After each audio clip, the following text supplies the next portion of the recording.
욥기 33장. 욥이여, 내 말을 끝까지 들어주십시오. 부디 내 말에 귀 기울여 주십시오. 심사숙고한 내용을 말하는 것입니다. 다른 숨겨진 의도가 있는 것은 아닙니다. 내 마음을 정직하게 토로하는 것입니다.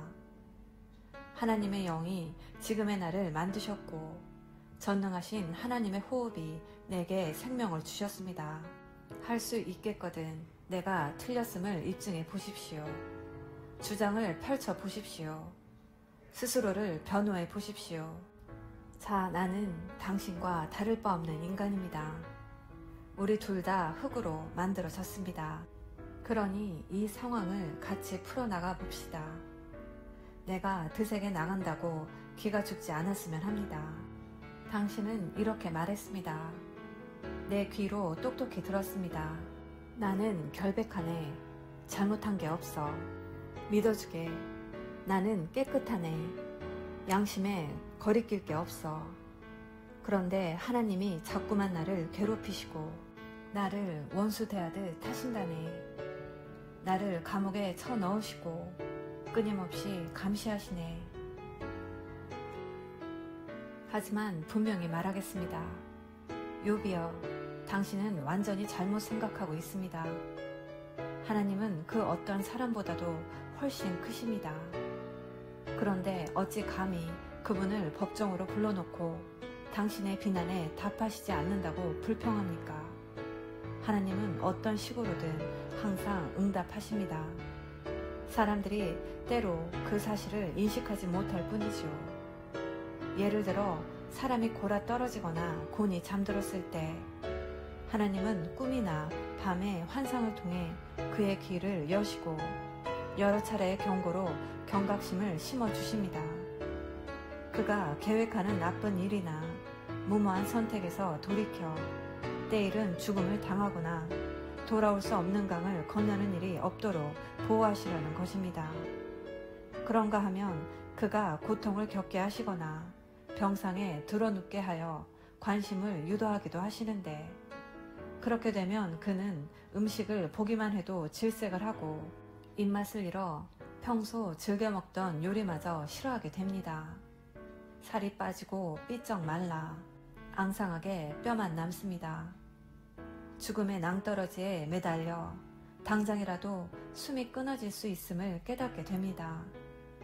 그러나 그때라도 천사가 나타날 수 있습니다. 수천이나 되는 수호자 중 하나가 그를 위해 올 것입니다.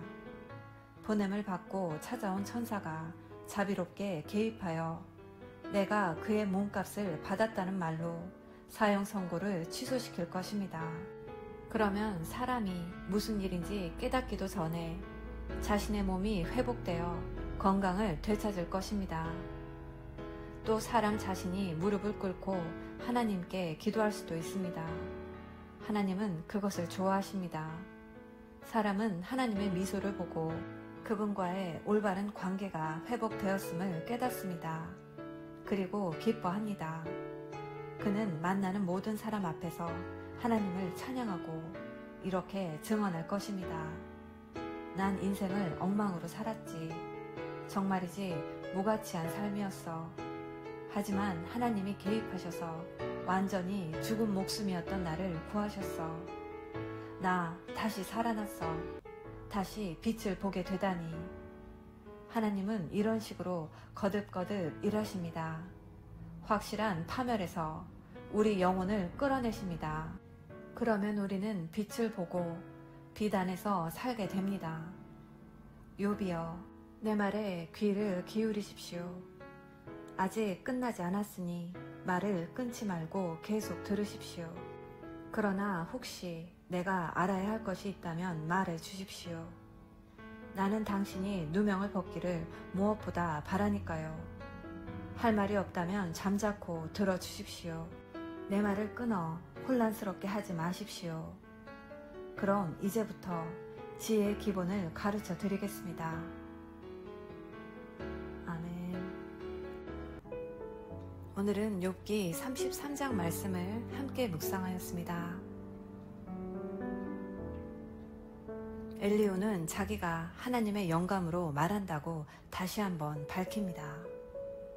엘리후는 앞에 세 친구에게는 동조하지 않으면서 신중하게 말하려고 합니다.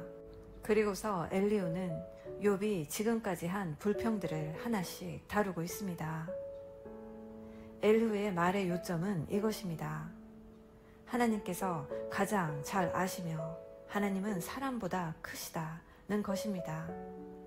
이런 점에서 지금까지 욥의 불평은 타당하지 않다고 하는 것입니다. 엘리후는 고난 속에 있는 하나님의 뜻과 긍정적인 목적을 설명하고자 합니다. 이것은 어쩌면 욥과 세 친구 모두가 간과하고 있던 점이었습니다. 엘리후는 지금까지의 고난을 욥이 회개하여야 할 어떤 죄의 관점에서 보지 않고 하나님께서 욥 안에서 뭔가 긍정적인 일을 이루고 계실 가능성을 바라보도록 이끕니다. 이것은 하나님은 고난을 창조적인 목적으로 사용하실 수 있는 분이기 때문입니다. 오늘 본문을 묵상하며 하나님은 우리 기도에 무관심하거나 귀 기울일 가치가 없다고 여기시는 분이 아니고 하나님은 또한 침묵하시는 분이 아니며 내가 생각하지 못하는 수많은 방식으로 언제나 말씀하시는 분임을 알 수 있습니다. 지금 우리가 겪고 있는 고난뿐 아니라 과거에 내가 겪었던 고난도 마찬가지입니다. 그 고통의 시간 속에도 하나님의 뜻이 있고 고난을 통해 이루고자 하시는 하나님의 목적이 있음을 믿으며 약간의 성장통을 허락하셔서 그것을 지나 우리를 더욱 견고하게 하실 하나님의 사랑을 바라보고 기도하며 좋으신 하나님을 찬양하고 예배하는 복된 자녀 되시기를 예수님의 이름으로 기도합니다. 아멘. 사랑의 엄마